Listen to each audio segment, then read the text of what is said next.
Purport bye शिला प्रभुपाद। शिला प्रभुपाद की जय। Purport देखते हैं 1.3 का। परम राजनीतिक दुर्योधन महान ब्राह्मण सेनापति द्रोणाचार्य के दोषों को इंगित करना चाहता था। देखिए इसमें बहुत मेन पॉइंट है। परम राजनीतिक दुर्योधन कहने का मतलब क्या है कि दुर्योधन ने अब पॉलिटिक्स करना शुरू कर दिया। वो अब वर्ड्स रेगुलरली बोलेगा, बोलेगा कुछ, उसके पीछे जो जो पॉइंट होगा, उसके पीछे जो मोटिव होगा उसका, वो कुछ और होगा। तो परम राजनीतिक की, और हम लोगों ने टीका में देखा था राजा वचनम अब्रवीत। राजा क्यों बोल रहा है संजय? क्योंकि दुर्योधन पॉलिटिक्स करने में बहुत माहिर था। इसीलिए प्रभुपाद जी लिख रहे हैं परम राजनीतिक दुर्योधन महान ब्राह्मण सेनापति द्रोणाचार्य के दोषों को इंगित करना चाहता था। इसको समझिए, दुर्योधन सेना से पहले ही गुरु अपराध कर रहा है। दुर्योधन सेना से पहले द्रोणाचार्य के दोषों को दिखा रहा है कि अरे सब आपकी वजह से तो हुआ है। हम लोगों ने कल टीका में देखा था, दुर्योधन कहता है कि सारी प्रॉब्लम जो मेरे सामने आई है वो उस सबकी जड़ आप ही है द्रोणाचार्य। आपने द्रुपद को सिखा दिया, इतनी महान विवेचना कर दी उसने। आपने पांडवों को सिखाया, वो आज सामने खड़े हो गए। अगर आप सिखाते नहीं किसी को तो लड़ाई होती ही नहीं। हमें भय, दुर्योधन कह रहा है मुझे भय होता ही नहीं इनकी सेना से, लेकिन आपने सिखाया सब आपकी वजह से हो रहा है। तो क्या कर रहा है दुर्योधन? द्रोणाचार्य के दोषों को दिखा रहा है। युद्ध से पहले गुरु से आशीर्वाद लिया जाता है, ना कि दोषों को दिखाया जाता है। हमारा जो वैदिक कल्चर है वो यही है कि कुछ भी नया शुरू करने से पहले गुरु का आशीर्वाद ले, ना कि गुरु के दोषों को इंगित करे। इसीलिए दुर्योधन की दुर्गति हुई। ये एक बहुत बड़ा पॉइंट है। कभी भी अगर आप वैष्णव हैं या वैष्णव नहीं भी हैं, मटेरियली भी हैं, कभी भी जिनसे आपने कुछ सीखा है उनमें दोष मत निकालिए, वरना आपका जो ज्ञान है, जो अभी आपने सीखा है, वो कोई काम नहीं है। आगे बढ़ते हैं। अर्जुन की पत्नी द्रौपदी के पिता राजा द्रुपद के साथ द्रोणाचार्य का कुछ राजनीतिक झगड़ा था। ये हम लोगों ने कल देख लिया है, स्टोरी कल देख ली थी हम लोगों ने, इसको नहीं पढ़ेंगे आगे। इस झगड़े के फलस्वरूप द्रुपद ने एक महान यज्ञ संपन्न किया, जिससे उसे एक ऐसा पुत्र प्राप्त होने का वरदान मिला जो द्रोणाचार्य का वध कर सके। धृष्टद्युम्न के बारे में इंट्रोडक्शन दे रहे हैं प्रभुपाद जी कि द्रुपद ने द्रोणाचार्य को मारने के लिए यज्ञ किया। उसमें से द्रुपद निकला और उसमें से धृष्टद्युम्न निकला। और धृष्टद्युम्न निकला क्यों था? द्रोणाचार्य को मारने के लिए ही निकला ही था वो यज्ञ से। तो अब क्वेश्चन ये है कि द्रुपद की जो पुत्री थी, जो द्रौपदी थी, उसका विवाह अर्जुन से हुआ और पांडवों ने ही द्रुपद को बंदी बना के लेके आए थे द्रोणाचार्य के सामने। तो जो द्रुपद को बंदी बनाए, द्रुपद ने अपनी पत्नी अपनी पुत्री को अर्जुन को दे दिया।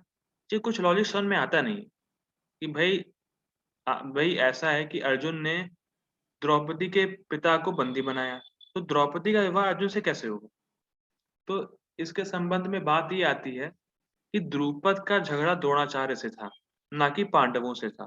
द्रोणाचार्य ने पांडवों को कहा था कि तुम द्रुपद को बंदी बना के लेके आओ, ये मेरी गुरु दक्षिणा है। तो पॉइंट क्या है कि द्रुपद को द्रोणाचार्य से प्रॉब्लम थी, ना कि पांडवों से प्रॉब्लम थी। तो इसीलिए कह रहे हैं कि द्रोणाचार्य से जब प्रॉब्लम थी द्रुपद को, तो उसने यज्ञ कराया जिससे एक पुत्र निकला धृष्टद्युम्न, जो कि द्रोणाचार्य का वध कर सके। आगे बढ़ते हैं। द्रोणाचार्य इसे भली-भांति जानते थे, ये भी अच्छी बात है। किंतु जब द्रुपद का पुत्र धृष्टद्युम्न युद्ध शिक्षा के लिए उसको सौंपा गया, तो द्रोणाचार्य को उसे अपने सारे सैनिक रहस्य प्रदान करने में कोई झिझक नहीं हुई। ये बहुत मेन पॉइंट है, इसको समझिए। झिझक क्यों नहीं हुई द्रोणाचार्य को?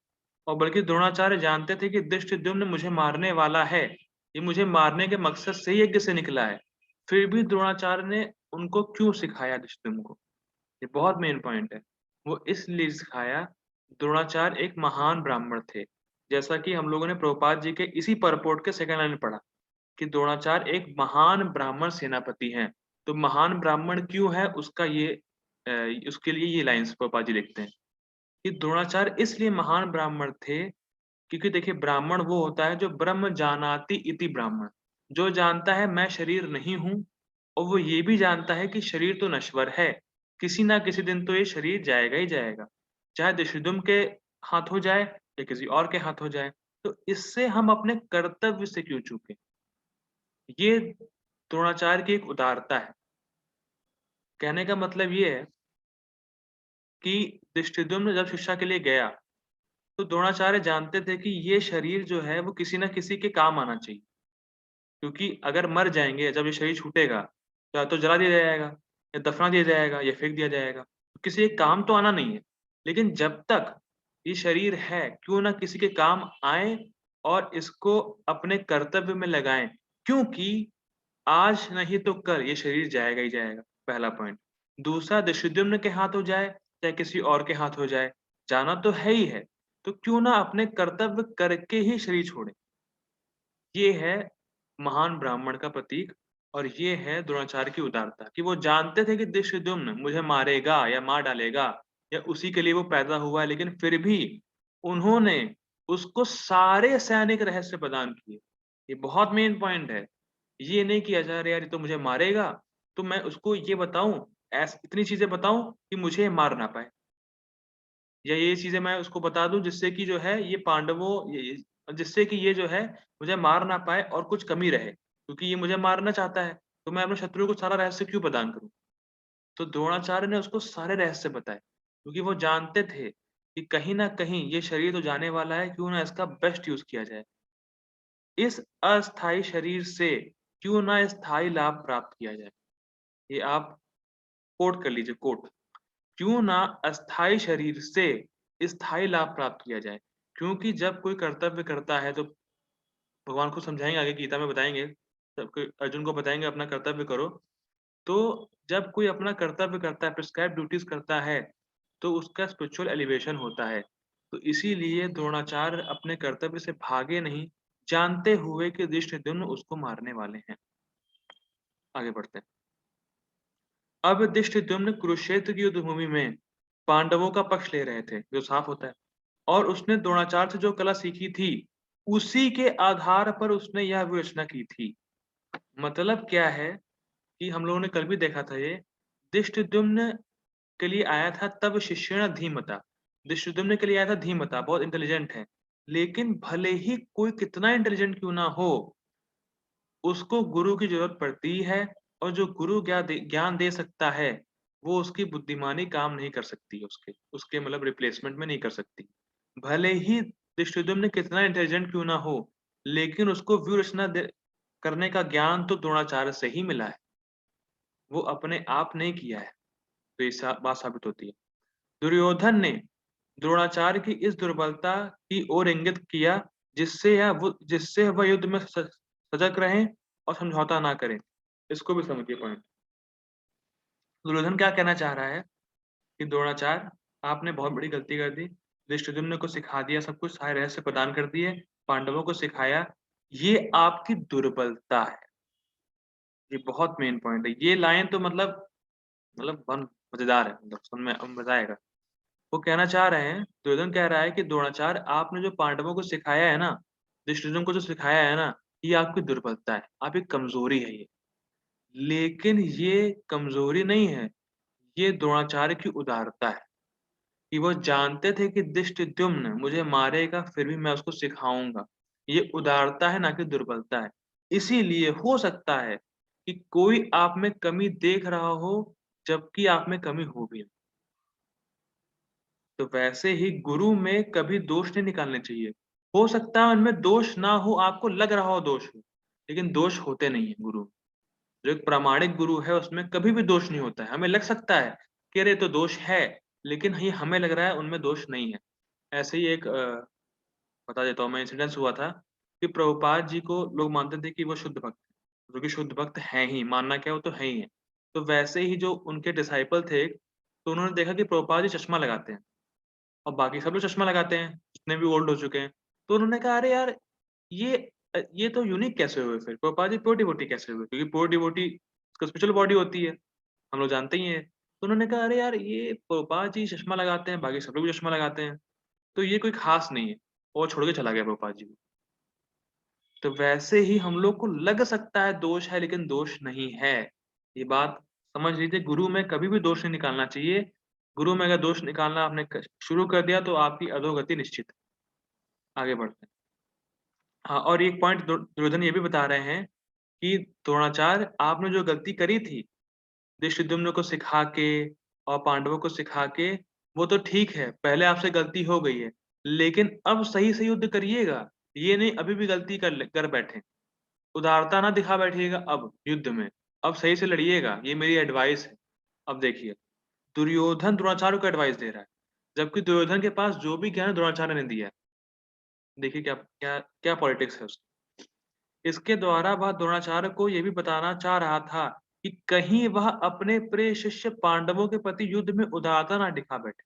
जैसा मैंने बताया कि पहले आपने उदारता दिखाई सिखा के, लेकिन ये नहीं कि अब जो है मेरे प्रिय शिष्य हैं पांडव, अरे इनसे कैसे युद्ध लड़ूँगा मैं या हल्का-फुल्का युद्ध करूँगा, नहीं। जो आपने गलती की थी पहले सिखा के, उदारता दिखा के, अब गलती मत करिएगा, अब सही से लड़िएगा। इसीलिए उसने तीसरे वर्ष में यूज़ किया पश्यताम। देखिए, देखिए, वही लोग हैं। क्यों? क्योंकि उकसाने के लिए कि कहीं ऐसा ना हो कि फिर से उदारता दिखा बैठें द्रोणाचार्य। इसीलिए वो पश्यताम ये वर्ड यूज़ करता है। विशेष रूप से अर्जुन उसका अत्यंत प्रिय एवं तेजस्वी शिष्य था। अब पॉइंट ये है कि तीसरे वर्ष में बोला पश्यताम पांडुपुत्राणाम। तो पांडुपुत्र में तो सभी आ गए, युधिष्ठिर भी आ गए, भीम भी आ गए, सब आ गए। तो अर्जुन का प्रोपा जी क्यों लिख रहे हैं आप? तो अर्जुन का इसलिए लिख रहे हैं क्योंकि अर्जुन सबसे प्रिय शिष्य था द्रोणाचार्य का। तो कहीं ऐसा ना हो कि सारे पांडु पुत्रों को ठीक है अरे हाँ, सारे पांडु पुत्र जो हैं चलो मेरे खिलाफ हो भी सकते हैं, लेकिन अर्जुन कभी नहीं होगा। द्रोणाचार्य को लग सकता है ना ये, कि द्रोणाचार्य को लग सकता है कि चलो ठीक है, हो सकता है युधिष्ठिर महाराज, भीम लोग मेरे खिलाफ हो सकते हैं, लेकिन अर्जुन तो कभी नहीं होगा। तो वहीं वो जो है तो प्रोपा जी लिख रहे हैं कि विशेष रूप से अर्जुन आपका अत्यंत शिष्य प्रिय शिष्य है। मतलब दुर्योधन बोल रहा है कि द्रोणाचार्य से कि अर्जुन भी आपके खिलाफ हो गया है भैया, देख लीजिए द्रोणाचार्य, कोई आपके साथ नहीं है। तो वैसे ही विशेष रूप से अर्जुन उसका अत्यंत प्रिय एवं तेजस्वी शिष्य था। दुर्योधन ने यह भी चेतावनी दी कि युद्ध में इस प्रकार की उदारता से हार हो सकती है। मतलब ये है कि चलिए ठीक है, बाकी लोग बाकी पांडव मेरे खिलाफ हो गए, द्रोणाचार्य से हो सकते हैं, लेकिन अर्जुन तो नहीं होगा मेरे खिलाफ। तो अर्जुन भी हो गया। तो वहीं दुर्योधन कह रहा है कि अब ये मत सोचिएगा कि चलिए ठीक है, अर्जुन को उदारता दिखा दें अर्जुन के ऊपर, क्योंकि अर्जुन मेन खिलाड़ी है। वो जानता था दुर्योधन कि अर्जुन मेन खिलाड़ी है। तो इसीलिए वो और थोड़ा-सा डिटेल में जा रहा है कि कहीं ऐसा ना करिएगा कि अर्जुन के प्रति उदारता दिखा बैठे हैं आप। ये मत करिएगा। वो दुर्योधन ये बता रहा है, क्योंकि इस उदारता से हार हो सकती है। अब देखते हैं 4th वर्स। अत्र शूरा महेश्वासा भीमार्जुनसमायुधि युयुधानो विराटश्च द्रुपदश्च महारथः। अत्र शूरा महेश्वासा भीमा अर्जुनसमायुधि युयुधानो विराटश्च द्रुपदश्च महारथः। इसका तीसरे से लिंक ये बैठता है कि द्रोणाचार्य मानो ये कहें, "अरे तुम जो दिखा रहे हो सेना व्यूहरचना, इसमें कौन-सी ख़ास बात है यार? दुर्योधन, इसमें क्या ख़ास बात है? इसमें तो कोई ख़ास बात नहीं है। हाँ, ये तो हमने पहले भी देखी ही है। तुम कह रहे हो पश्यताम, लेकिन मैं तो देख ही रहा हूँ, इसमें कोई ख़ास बात नहीं है।" तो वहीं दुर्योधन अब कह रहा है, "ना, ना, ना, ना, ख़ास बात तो है। क्यों ख़ास बात है? अत्र शूरा।" यहाँ पे जो सेना देख रहे हैं ना आप, यहाँ पे शूर मतलब बहुत महाशूरवीर लोग हैं यहाँ पे इस सेना में। महेशवासा, महाईशु आसा, ईशु मतलब होता है बाण। तो महाईशु आसा मतलब जो एक परफेक्ट वे में बाण चलाए, महान धनुर्धर। अब महान धनुर्धर वहाँ पे हैं, किस टाइप के हैं भाई? भीम अर्जुन समायुधि। भीम और अर्जुन के समान युद्ध करने वाले हैं वहाँ के लोग। भीम और अर्जुन को तो आप जानते ही द्रोणाचार्य, कितने वो कैपेबल हैं, वो तो उनको तो आपने सिखाया है। तो वैसे ही और भी लोग हैं वहाँ पे, जो महेशवासा हैं, महाईशुवासा, जो महान धनुर्धर हैं। तो हल्के में मत लीजिएगा। युयुधानो और युयुधान भी हैं, विराटश्च विराट भी हैं, द्रुपदश्च द्रुपद भी है और महारथः ये सब महारथ हैं। महारथ मतलब होता है जो बहुत सारे फाइटर से एक ही रथ पे बैठ के फाइट कर सकता है। मतलब बहुत सारे सैनिक हैं और महारथ मतलब एक रथ पे है, महारथी एक रथ पे है और वो शायद 1000 सैनिकों से एक साथ युद्ध कर सकता है। तो ये सब महारथी हैं, ये हल्के में मत लीजिएगा द्रोणाचार्य इनको। तो वो दुर्योधन बताना चाह रहा है। टेक्स्ट देखते हैं। इस सेना में भीम तथा अर्जुन के समान युद्ध करने वाले अनेक वीर धनुर्धर हैं। यहाँ यथा महारथी युधान, विराट तथा द्रुपद। इसमें कोई टीका नहीं और प्रभुपाद जी का परपट भी नहीं है। तो अगला श्लोक देखते हैं। और यहाँ पे भीम और अर्जुन के समान क्यों बोला है? क्योंकि दुर्योधन जानता है कि द्रोणाचार्य को पता है कि भीम और अर्जुन की कैपेबिलिटी क्या है, इसीलिए वो बता रहा है कि भीम और अर्जुन के समान है। भले ही आप किसी को ना जानते हो, लेकिन भीम और अर्जुन को तो जानते ही हैं आप, उनके समान युद्ध करने वाले हैं लोग, ऐसा बता रहा है। फिफ्थ देखते हैं। दृष्टकेतुश्चेकितानाः काशीराजश्च वीर्यवान् पुरोजित कुन्तिभोजश्च शैब्यश्च नरपुङ्गवाः। दृष्टकेतुश्चेकितानः काशीराजश्च वीर्यवान् पुरोजित कुन्तिभोजश्च शैब्यश्च नरपुङ्गवः। दृष्टकेतु, दृष्टकेतु, चेकितान, अब आगे और गिना रहा है। जैसे उनको बताया कि भीम और अर्जुन के समान युद्ध करने वाले थे, तो वो लोग तो थे ही महान धनुर्धर, लेकिन और भी बहुत सारे धनुर्धर हैं। आप देखिए, नाम गिनिए उनके। द्रोणाचार्य से दुर्योधन बोल रहा है। दृष्टकेतु, चेकितान, काशीराज, वीर्यवान, अत्यंत शक्तिशाली, पुरोजित, कुंती भोज, शैब्य तथा नरपुंगवाह। नरपुंगवाह का मतलब होता है जो मानव समाज के वीर है। मतलब क्या है मानव समाज के वीर का मतलब क्या है? जैसे पूरा मानव समाज है, जैसे मान लीजिए आप कह सकते हैं कि बहुत सारे लोग हैं और मानव जीवन बहुत सारे लोगों को मिला है, लेकिन उसमें से रेसलर्स जो है वो सिर्फ गिने चुने हैं जो फाइटिंग करते हैं। वो जैसे जैसे हमारा समाज है, मानव समाज, लेकिन उसमें जो सैनिक हैं वो सिर्फ गिने चुने ही हैं, पूरा समाज नहीं है, लेकिन पूरे समाज में सैनिक का एक गुट है। तो वैसे ही बता नरपुंगवाहा, ये जो लोग हैं ना, जो जिनका मैंने नाम गिनाया है, ये मानव समाज के वीर है। मतलब मानव समाज के जो लोग हैं इनको वीर बताते हैं। जैसे बहुत से लोग, जैसे मान लीजिए जैसे वो हो, कोई रेसलर हो, अंडरटेकर हो या कुछ भी कोई हो, रेसलर हो, उसको वो लोग बोलेंगे अरे अंडरटेकर बहुत बहुत शक्तिशाली है, अरे यार बहुत लड़ाकू है, बहुत अच्छा लड़ाई करने वाला है। तो सारे जितना मानव समाज है उसको वो कहेगा कि हाँ ये बहुत वीर हैं। तो नरपुंगवा का मतलब ये कि दृष्टिकेतु, चेकितान, काशीराज और पुरुजित जैसे लोग मानव समाज के वीर है। मतलब मानव समाज उनको वीर मानता है। तो आप भी इनको हल्के में मत मानिए द्रोणाचार्य, वो ये कहना चाह रहे। नरपुंगवा का मतलब ये है कि जब मानव समाज इनको वीर मानता है द्रोणाचार्य, तो आप इनको हल्के में क्यों ले रहे हैं, ये कहने का मतलब है। अब टेक्स्ट देखते हैं। इनके साथ ही दृष्टकेतु, चेकितान, काशीराज, पुरोजित, कुंतीभोज तथा शैब जैसे महान शक्तिशाली योद्धा भी हैं। तो उसने बहुत से लोगों का नाम गिनाया है दुर्योधन ने। अब 1.6 में वो अपने बारे में बताएगा। नहीं, ये वर्ष बताएगा उनके बारे में। 1.7 से फिर अपने बारे में बताएगा कि मेरी सेना में कौन कौन से लोग हैं। तो 1.6 जो है उसमें टीका आती है, तो वो बहुत लंबा हो जाएगा, हमारे पास समय भी नहीं है, मीटिंग खत्म होने वाली है। तो किसी का कोई क्वेश्चन हो या किसी को कुछ समझ में ना आया हो, वो चैट बॉक्स में लिख सकता है। हमारे पास 5 मिनट तो फिलहाल है। या कोई फीडबैक हो, क्लास कैसी लगी, समझ में आता है नहीं आता है, कुछ भी हो, तो आप या तो अनम्यूट करके बोल सकते हैं या चैट पे लिख सकते हैं, जैसा आपको सुविधा हो। अनम्यूट कर सकते हैं आप। हमारी क्लास तो खत्म हो गई है। हरे कृष्णा बाबू जी। हरे कृष्णा। बाबू जी बिल्कुल परफेक्ट है, कोई दिक्कत नहीं। समझ में आ रहा है ना आपको?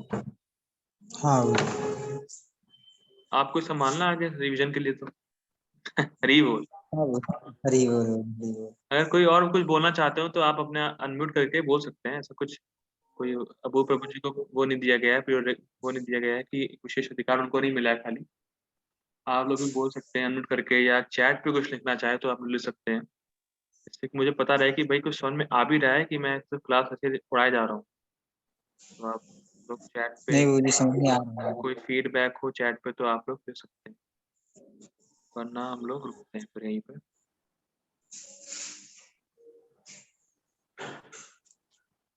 खुशबू माता जी अभी नहीं आई हैं, तो उनका मैं जान सकता हूँ कि वो कहाँ से हैं, क्या है उनका?